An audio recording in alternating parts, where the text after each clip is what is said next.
Kapitan, maligayang pagdating. Marami naghihintay sa'yo rito. Hayaan mo. Isa-isa ko silang kukumustahin. At sisiguraduhin ko na pinagdudusahan lang mga kasalanan nila. Hinay-hinay lang magsasalita mo, Kapitan. Baka ikaw ang unang magdusa.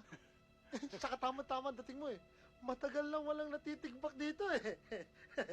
Kilala naman niyo ako eh. Ako ang tumitigbak. Yabang mo. Tama na yan. Tayo na, sir. Uy, Kapitan na walang tsapa. Magandang umaga sa'yo. Boss naman, binobola mo si Kapitan eh. Huwag mo lang paikutin. Hindi naman magiging maganda umaga niyan eh. Ang yabang-yabang mo naman kasi. Sa labas, matigas ka. Dito sa loob, maninigas ka.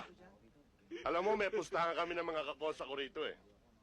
Ang sabi nila, tatagal ka raw ng 1 linggong buhay dito.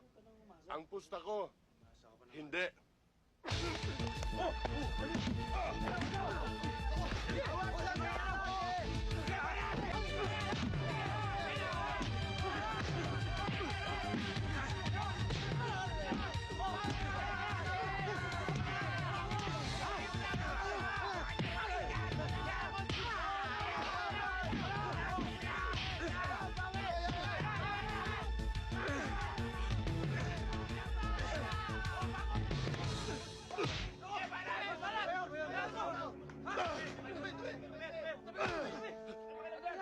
Anong gulo to, ha?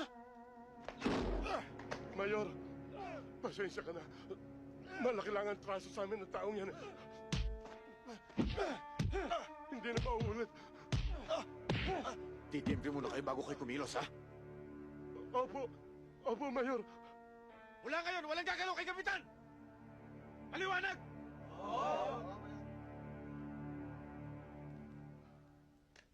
Hindi na maulit ang nangyari kanina, Kapitan. Kontrolado natin tong brigada. Ronnie Manuel, iwan niyo muna kami.